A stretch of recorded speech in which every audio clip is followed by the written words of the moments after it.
These guys are ridiculous. These guys are ridiculous. And we are back with another episode of From the Rafters. Sam and I are here recording on Thursday, March 31st, the day after the Celtics lost to the Miami Heat, and a couple days after they lost to the Toronto Raptors. 2 losses in a row for the first time since the end of January. I know, Sam, you were telling me you're not very happy, and I can't imagine many Celtics fans are right now. It wasn't a great loss to Miami. I mean, they were in it for the first 3 quarters. I would say it was a good game through 3, and then the fourth, they kind of fell apart, which is reminiscent of what we saw earlier in the season. I'm not too worried, and we can get into this discussion right away, but yeah, just general thoughts. Also, we never even talked about the Rob injury because it's been a week since we spoke to you guys. Rob injured, successful surgery, 4 to 6 weeks, best case scenario. We can talk about that as well, but let's start with Miami since that's most fresh in people's minds. Yeah, so that was an excellent game yesterday. It was good to watch for the most part. Yep. You know, the officials were pretty inconsistent throughout, but I mean, you should still win. Like, play better. Play better. The officials aren't a problem. I think that's it. Yeah, I mean, you see that 1-3-1 in the fourth quarter, and they short circuit. They don't know what's happening. They're like freaking out. They didn't score for like the first 3.5 minutes of the quarter. They only put up 15 points the whole time. And then they didn't score much in the last 4 minutes of the quarter. So it was a game where they played pretty well. They went on a couple really good runs. I think they went 15-16-0 there in the third quarter after going down 11, which was good to see. But they really weren't able to keep the pressure on like they had previously.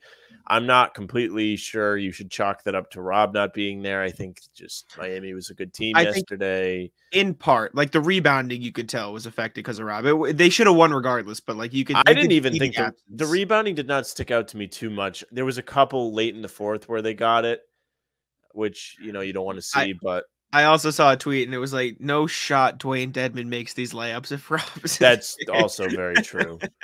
Yeah, but I know what you're saying though. Yeah. Like, yeah, they missed him, but the defense didn't take that much of a hit before free throws at the end of the game. I think they only gave up like 104 points or something like that. Also, make your free throws. Yeah, make your free throws, make your layups, Grant. Everybody else had them rolling off the rim too, but Grant missed. We don't have to talk about Grant's game against the Heat. No, he was not good. Gloss over that one. But there were so many things that were just little things that they would normally do correctly that weren't Rob related that they could have done correctly and won the game. And Miami came to play yesterday. Like their offense was very difficult for the Celtics to consistently stop, even though, again, they only gave up 104 points before the free throws. I don't remember what the final was exactly. It might have been 106. 106-98. Okay, so there's free throws. But really, like, that's about where their defense has been lately. Maybe a little bit better, closer to 100 they would typically be. But if they just scored the ball normally in the fourth quarter, they would have won that game, no problem. If they made their layups, they would have won that game. If they made their free throws, they would have won that game. And that is not mentioning the officiating, which is out of their control, but the complaining and getting technicals. Marcus got tossed, but that's good for him. I mean, like at that point, the game was over and just let him have it.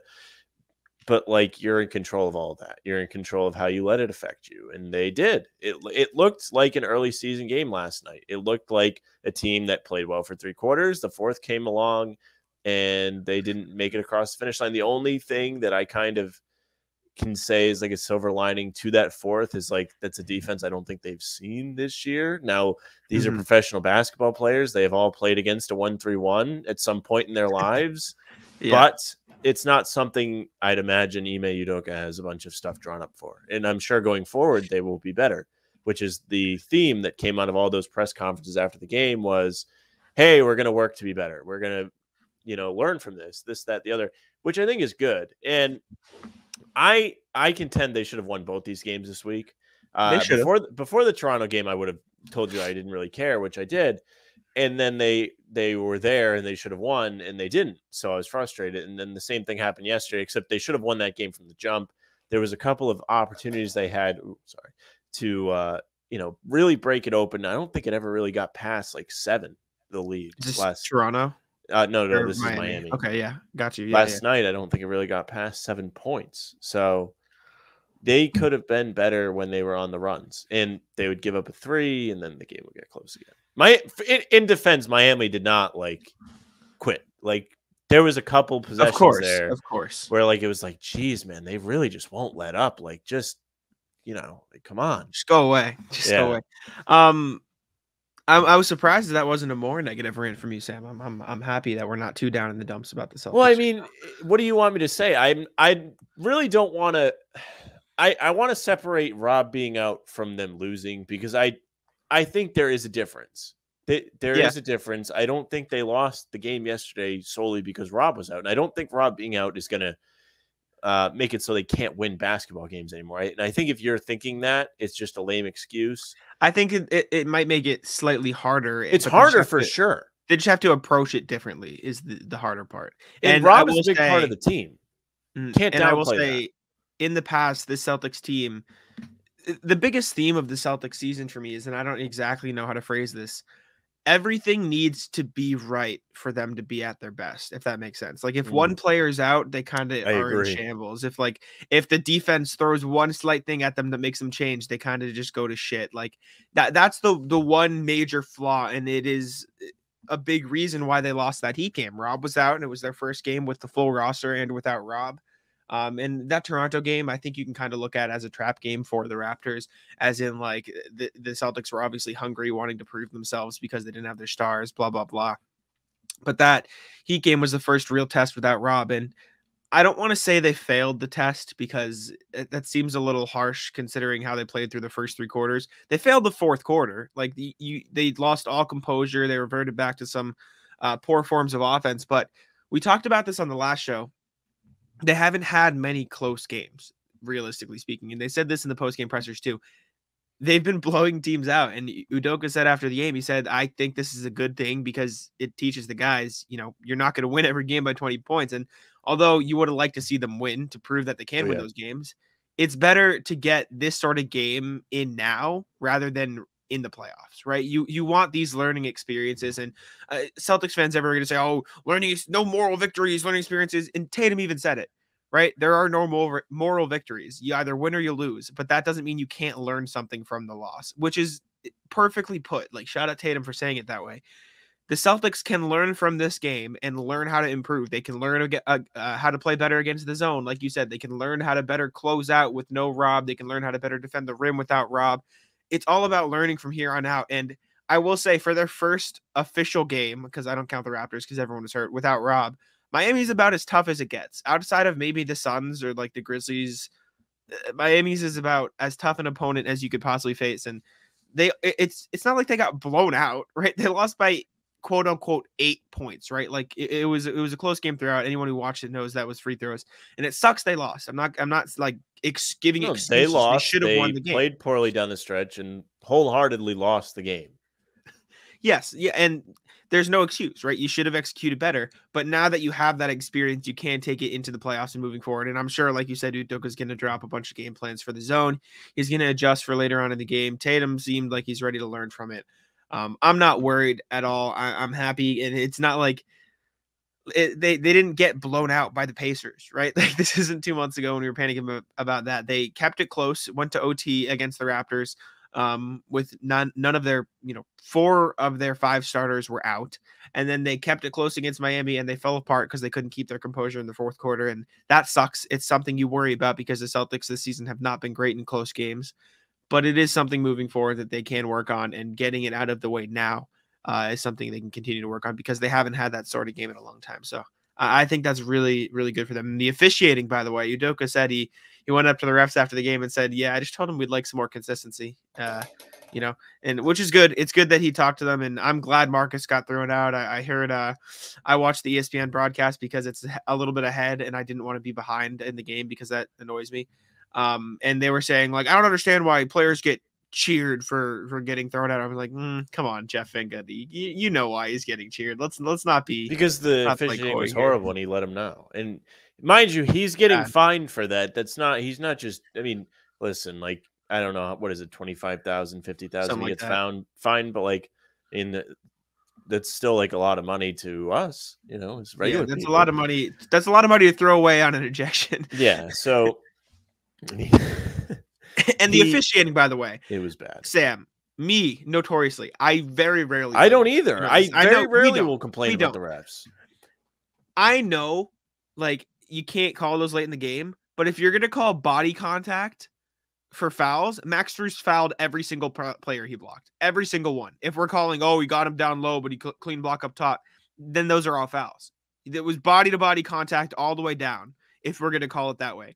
And if we're not calling it that way, fine. Then don't call it that way for the Celtics, right? Like, let's have some sort of consistency. It just seemed very ticky-tack one way, and they were getting mauled. Exactly. And then the Al shot when he who even was it? Bam? When he fouled Bam? That's exactly what happened. No, it was Jimmy Butler. Do you know exactly what I'm talking about, though, right? Wait, I'm trying to think. Somebody took a jump yeah, shot, and Al slapped him on the hand after the shot. And that's the exact foul that got it was Butler. Butler fell down. Called back against Marcus Smart and when Luka Doncic fouled him, and it got reversed, and yet they called it incorrectly against the Celtics. Like, how are you? Like, I don't understand how you can miss those calls. Like, early, Udoka said it in his press conference. The Heat were getting all the calls in the beginning of the game, and the Celtics like aggressively went for the calls. And shout out to them for actually driving to the rim. They just got 0 calls there. And again, this isn't a game you can blame on the refs because the Celtics didn't hold their composure. Plenty to improve on. Exactly. And realistically speaking, they just didn't hit their shots. They got some good looks and they didn't hit their shots. It is what it is. But the reffing has got to be consistent. And it was horrendous last night. And again, not an excuse for the Celtics losing, but just something to note because that was absolutely horrible. It was tough. So. It was I am more of a let them play type of person. But if you're gonna ticky tack one way, you have to do it the other way. I just don't like.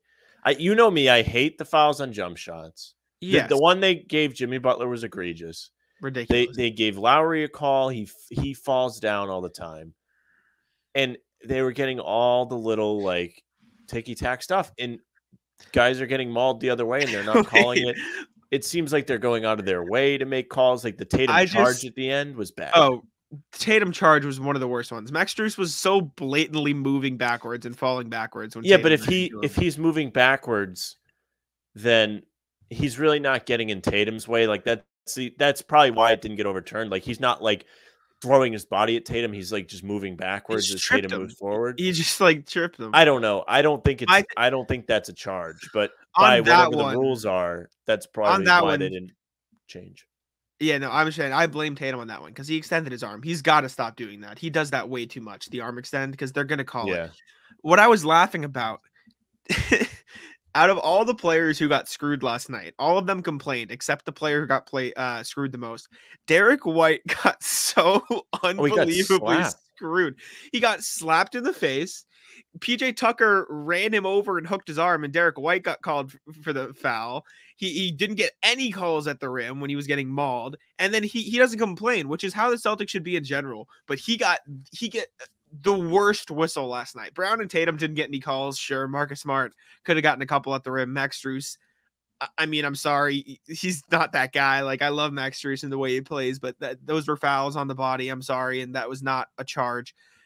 Derek White got a horrendous whistle last night. He got smacked in the face. And like, it made no sense. It made no sense. And like you said, I'm all for like those Max Strus blocks. I'm all for those being blocks. Like those were great defensive plays. But if you're going to call the fouls on the body on the other side, you have to call it evenly. Like you can't, the one-sided thing, like you said, it just felt like the Celtics could not get a stop last night without there being a foul called. Mm-hmm. And then if it would go the other way, guys were going into a crowded paint, but still getting mauled, and there wouldn't be any whistle. And these are important possessions. Now, in late in games, again, swallow the whistle. If it's late in a game, you let those guys play unless somebody's getting killed. Mm-hmm. And like I said, good job on the Celtics for staying aggressive and hunting for those calls. You'd like to finish some of those layups so the call doesn't matter. But I mean, again, I'm not blaming the refs, but there's probably a reason why the Celtics didn't make many of those layups. Probably because they got mauled. Like there's a connection. Not great. I don't know. Yeah, well, okay. Like I said, we don't have to talk about Grant. We don't have to talk about one person we should talk about was Tice. He was fantastic. Yes, Tice has been fantastic. Tice, since Rob has gone down, has been really good. Yes, that is one thing. If you really want to be happy this morning, well, it's going to be Friday when you listen to this, but it's Thursday afternoon right now. Be happy anyways. Yeah, well, you do what you want. We don't tell you what to do. But Tice really has been great. He was 6 for 6 against Miami on Wednesday. He was good underneath. He was athletic, dunking the ball. He's all right at being in the Rob role. He's not Rob. He doesn't do everything Rob does. Yes. But he's not the worst person to have filling in. He's certainly better than Cantor. And, I mean, he should be able to get you through the first round until Rob is supposed to be cleared to I don't really know what the deal with that is anyways, because I was listening to the radio today. They made a good point. Is the 4 to 6 weeks Rob's being expected to be back playing or him being cleared to do basketball stuff? I think that's playing. I'm pretty sure it's playing, which is phenomenal because all the reports I see say he could be back by the second round of the playoffs, which is, I mean, I would say the best case scenario. What a roller coaster week we had as fans.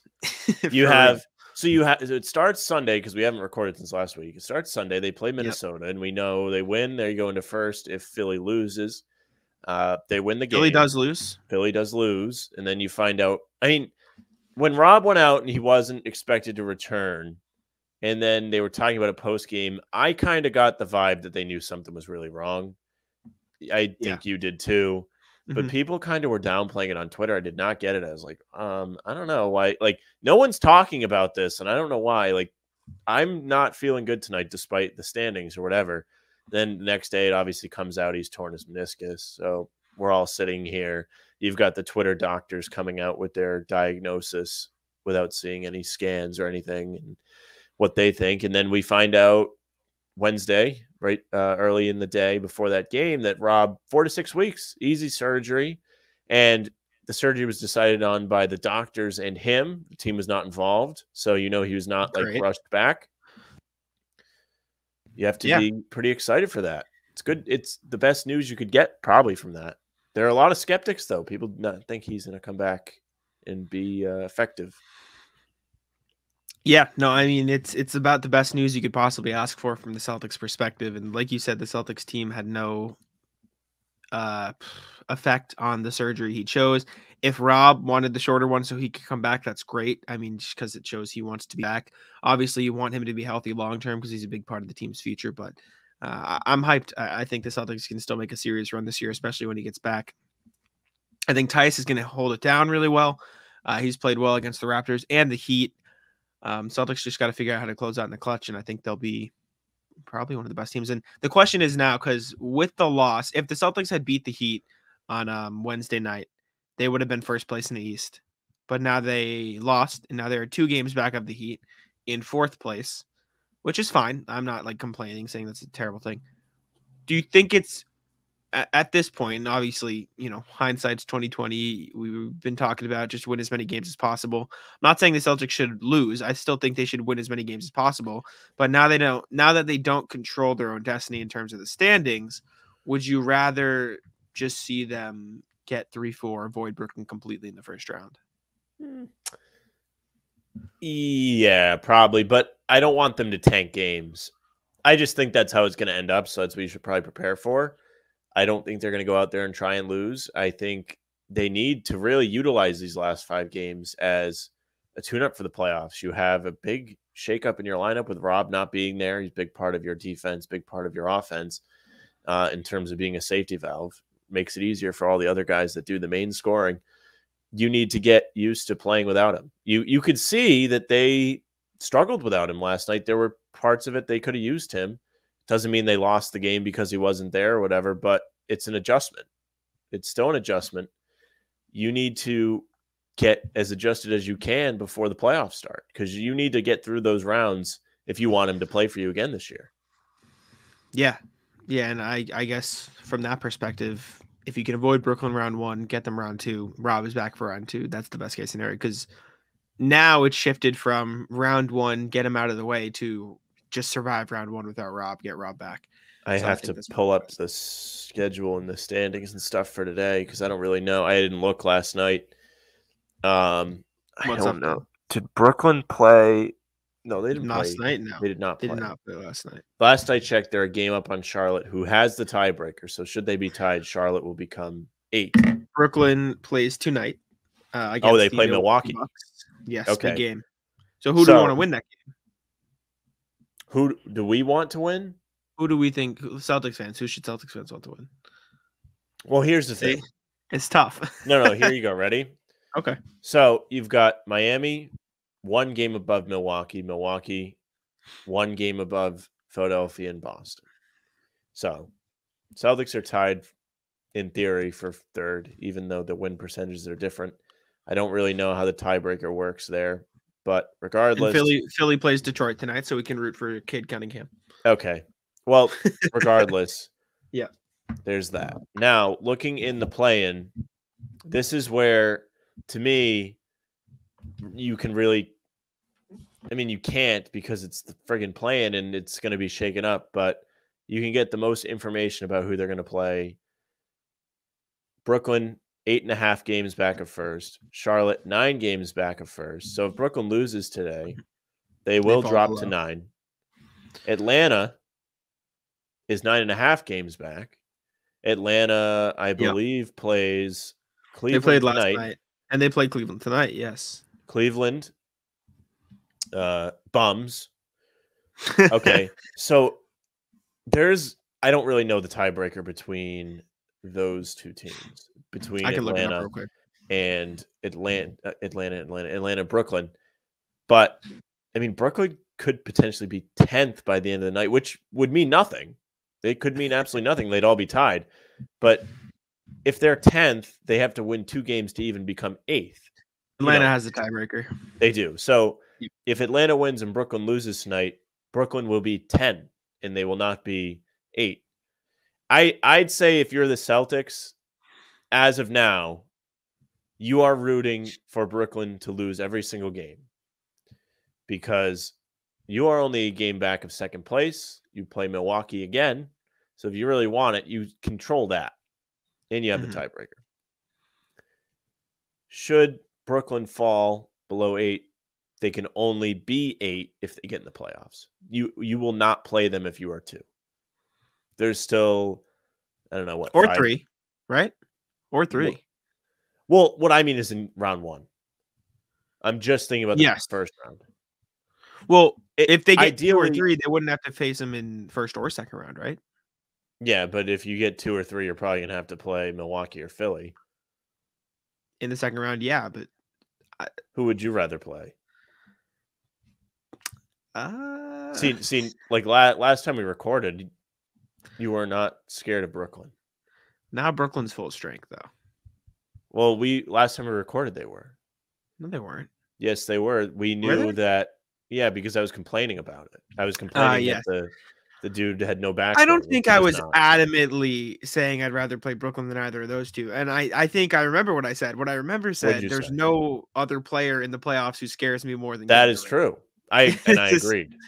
So that's my thought process. And I think you should want to avoid them. But I just think I don't know. I guess if you get to the second round, hypothetically, you can have Rob back anyways. And in the second round, at that point, you're talking the least of all evils, right? You're gonna have to face either Milwaukee, Philadelphia, Miami, or Brooklyn, probably. You're not gonna get after yesterday. I don't want to deal with a series of Miami. I forgot how unlikable that whole team is. I told you. I've been telling you. And they're all irritated. Like, I hate Lowry.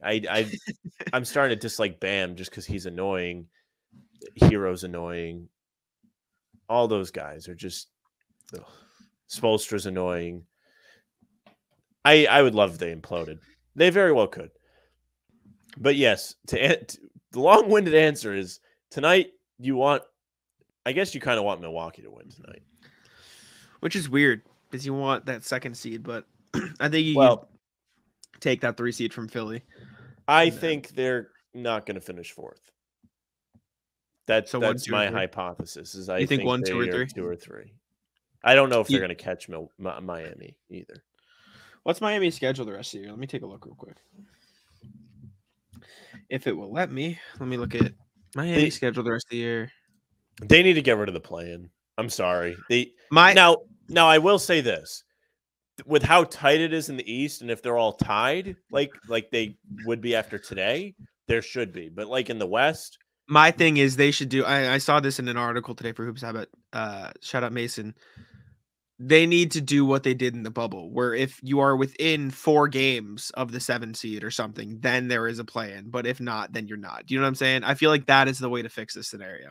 Which this is ridiculous. I'm sorry. Like if the 10 seed is within X amount of games of the 9 seed, then there's a play-in. Same thing for this 9 to 8. You know what I'm saying? Like, say the 9 seed is really close to the 8 seed, but the 10 seed is super far off. Then the 9 and the 8 seed just play together, like play each other to use the 8 seed. And say the 9 and the 10 seed are close, like the East this year, then you do this sort of play-in. And if neither of them are close, like in the West, you don't have a play-in at all, because then it would just punish the Clippers or the Timberwolves if they have a bad night, which doesn't make any sense. Yeah, like the Timberwolves would not be in the play-in if they were in the East.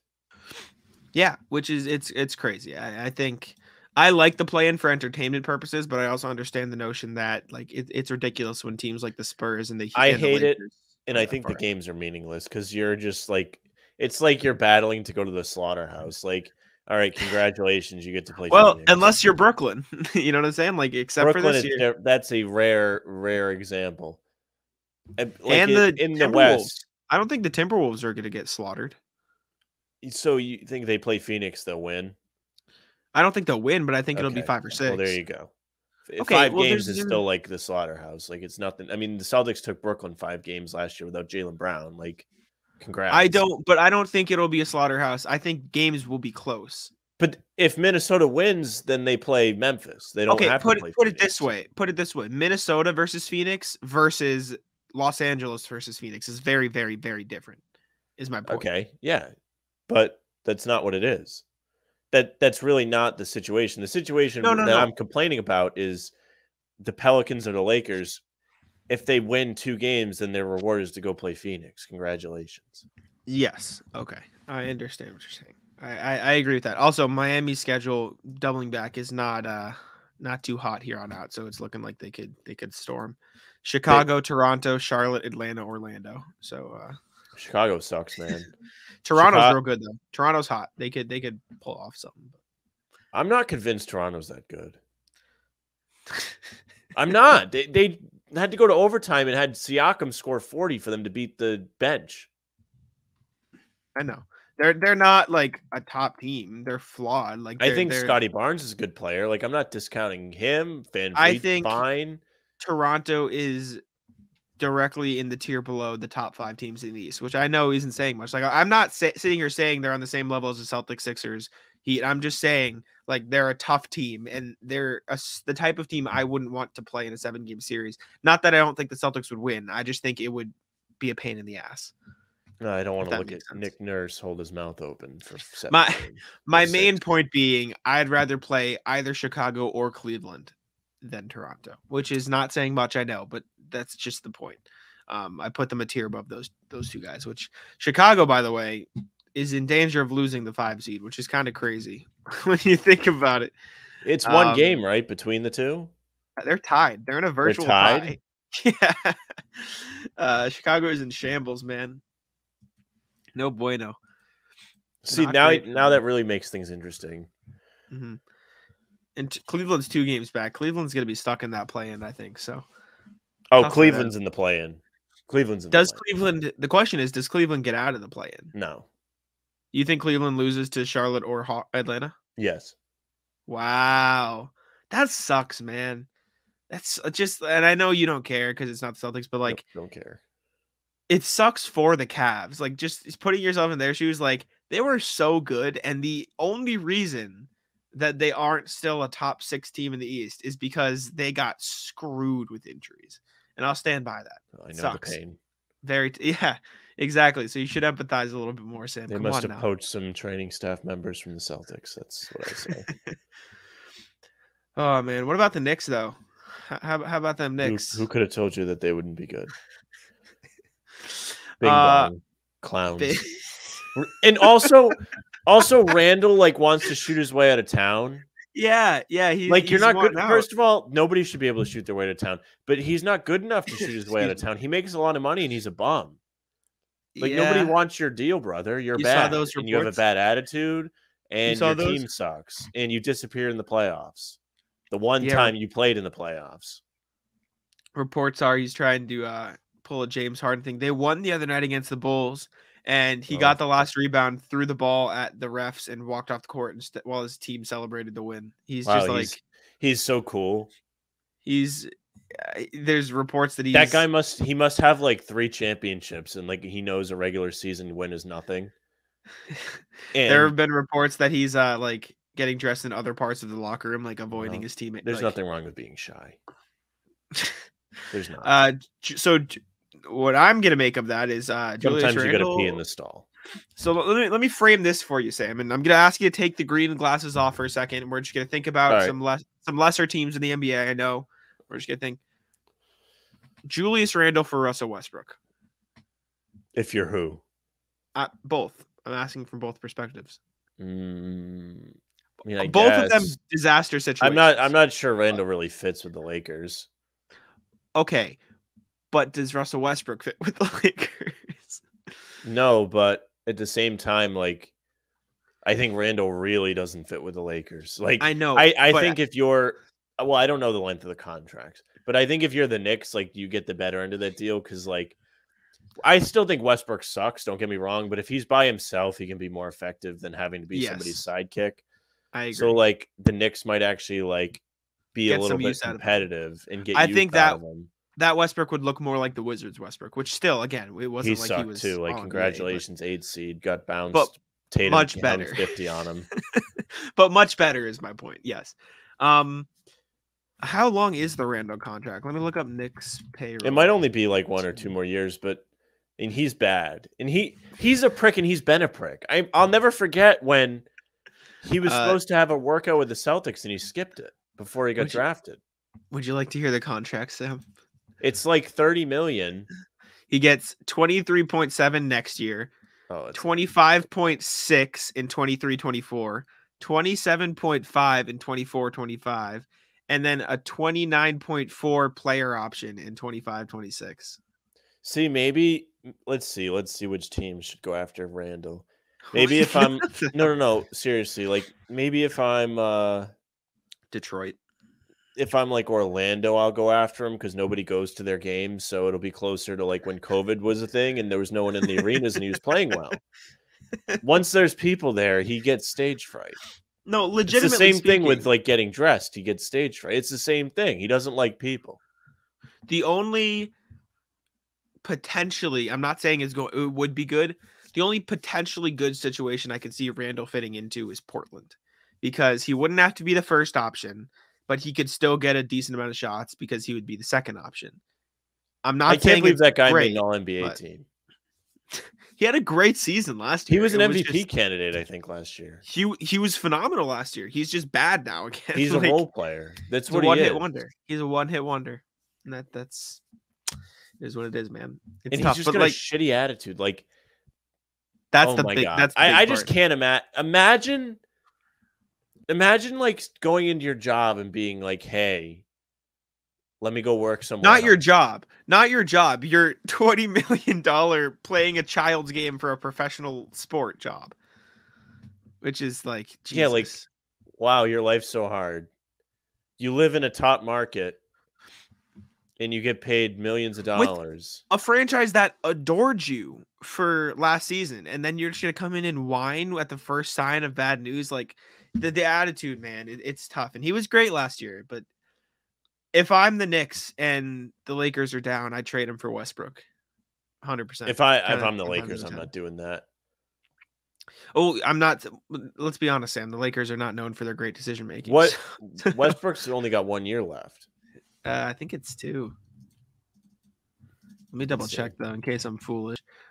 Never mind. He has a player option for next year. It's a $47 million player option. I've said this like time and time again. If you're like a GM, I don't think you should really. There's like 5 players that should get over $35 million. Is Tatum one? Yeah. Okay.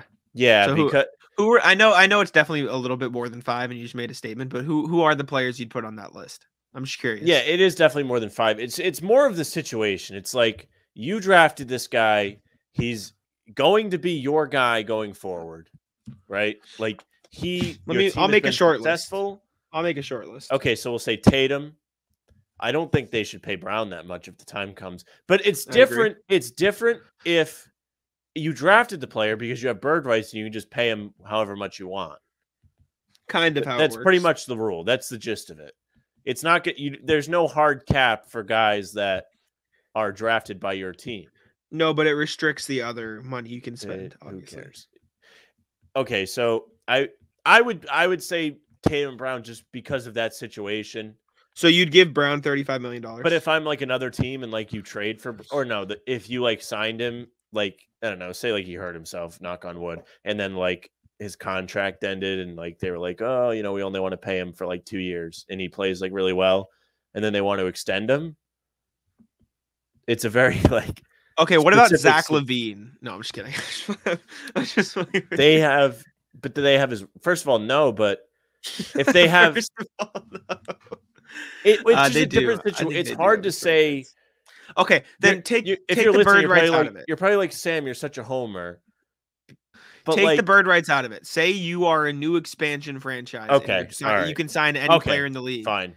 That way, I think the answer for Brown would be no, and Tatum would be yes. Then okay. Yes. Okay, so then give me your players. Your Sam's Crusaders or whatever. Okay, yeah. Giannis, Luka, Tatum, Ja. Giannis, Luka, Tatum. Are we including older players in this? Because like I would give Kevin Durant $35 million. I'm on the fence. I'm on the fence about that. Well, I say yes because I think he's the best dude. What about like it's LeBron? No, absolutely. I was gonna say LeBron / Curry because they're older, but yeah, probably not. Okay. Now let's just say how we need for this to make sense. All the deals have to be the same amount of time. Okay. Of time.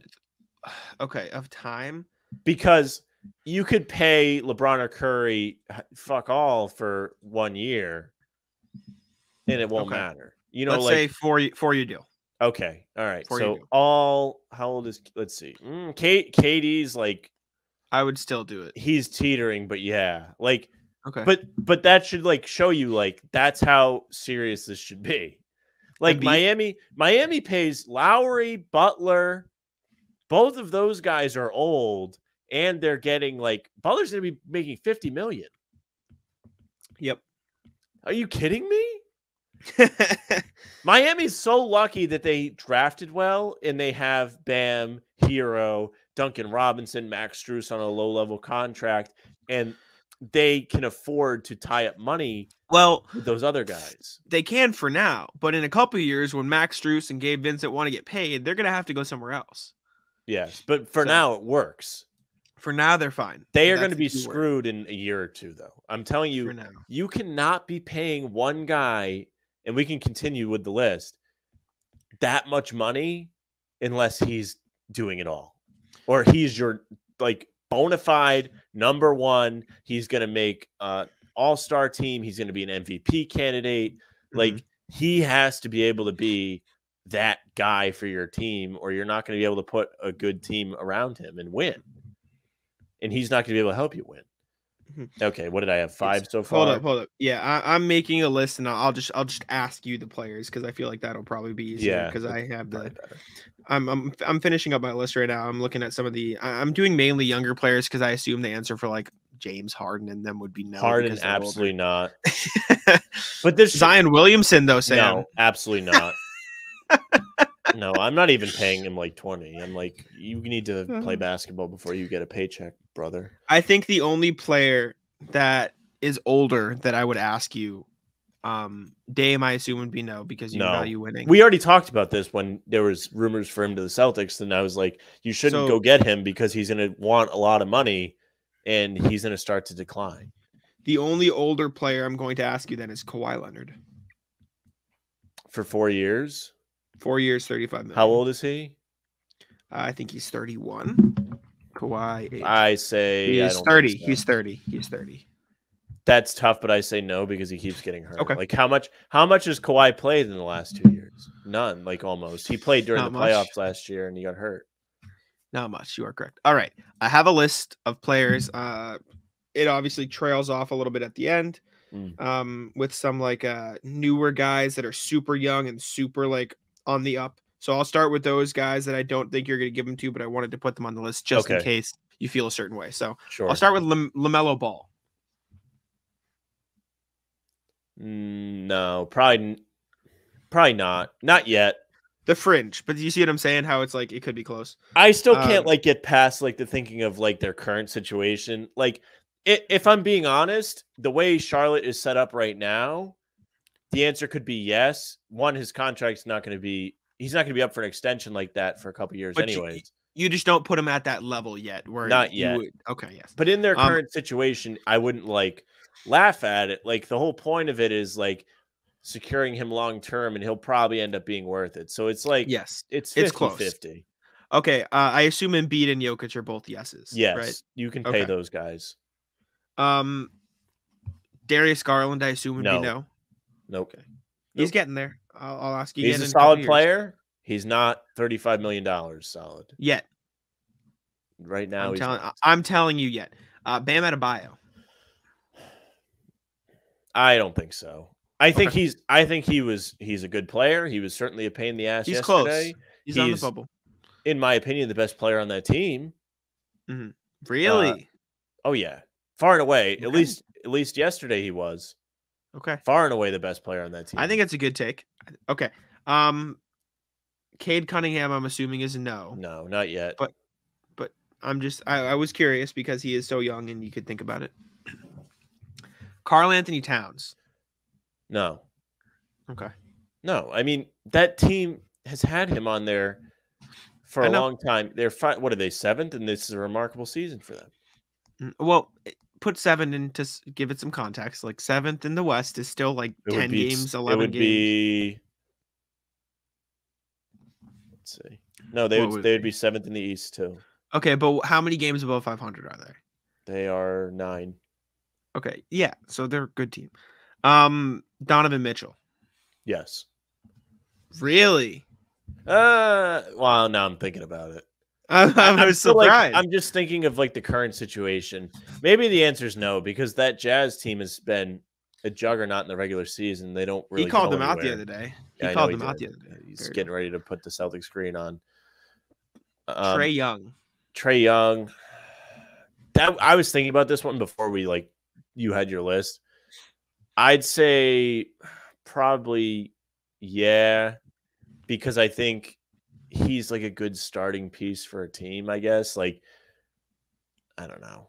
He can impact the game. Like, he's a real pain. I mean, think of it like this: the Celtics double team him. So he's probably at the level where if you paid him that much money, it wouldn't bite you in the ass. You wouldn't be like handcuffed with that contract. It would not turn into a Westbrook contract. It wouldn't turn into a Julius Randle contract. So I'd say yes. Last player on my list, Devin Booker. Oh yeah, sure. I mean, they went to the finals. Sure. I wasn't sure because a lot of people give Chris Paul the credit, which I think is foolish. But I think they both deserve credit. So Chris Paul shows up and they're all of a sudden a good team, and he definitely had to make a jump to help push them to that level too. It's not really a one person story there, I don't think. So your list is 9 deep of players you would pay $35 million a year on a 4-year contract right now.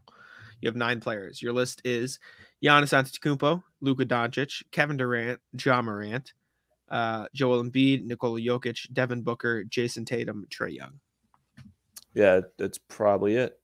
And Donovan Mitchell and LaMelo Ball and Bam Adebayo were on the fringe. The more I think about the LaMelo thing is, I think, no, I'm going to still say no. But it's close. The reason I'm need to see him win towards it is that, and also, I need to see him be able to be the guy on a winning team, if that makes sense. I think he's going to be a good player, and I'm not sure that it would necessarily handcuff whoever paid him that money, but it's still you're probably going to need more than just him. Like, he's not going to be the number one, if that makes sense. Like Trae Young is. Yes, I know what you're saying. Yeah, and even Trae Young is close, but I don't think you'll regret it. Alrighty. Well, that's all I have. I mean, I think we covered mostly everything. Miami lost. We talked about the Raptors lost a little bit. Robert Williams injury. I'm very happy about that, obviously. This took a fun little segue. You're very happy about the time. Yes. I'm very happy about that. The surgery went well, obviously. So it's good news. Yes, very. But yeah, anything else you wanted to say before we get out of here? I did have something I wanted to talk about. I forget what it was. I don't know if I was going to complain or not. I just don't remember. I can't remember what it was. I'm sorry. That's okay. We can Miraculously, I've not had to go get the groceries. Yeah, Sam's been waiting which this was whole time. a massive concern before the show. But yeah, we made it through. Yeah. Thank you guys so much for tuning in. If you don't follow me on Twitter already, I just tweeted that I started a newsletter, Enjoy Basketball, with a great team of writers and spearheaded by Kenny Beecham, King of the Fourth Quarter. So first one is out. Go check it out on Beehive. You can find the link in my Twitter feed, or just Enjoy B-Ball on Twitter, and you can get to it there. So that was really good. It's very fun, and I'm enjoying it. So I'd appreciate it if you check it out. But yeah, that's all I got. Sam, I'll leave it to you. Yeah, thank you guys very much for listening or watching. If you're watching, you're probably on YouTube there on Guy Boston or Bannertown.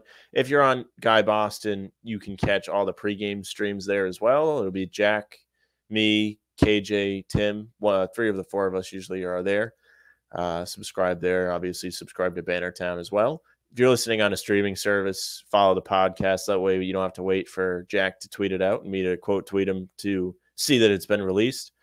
You can get it before everybody else. We always have a lot of fun recording. So thank you very much for listening.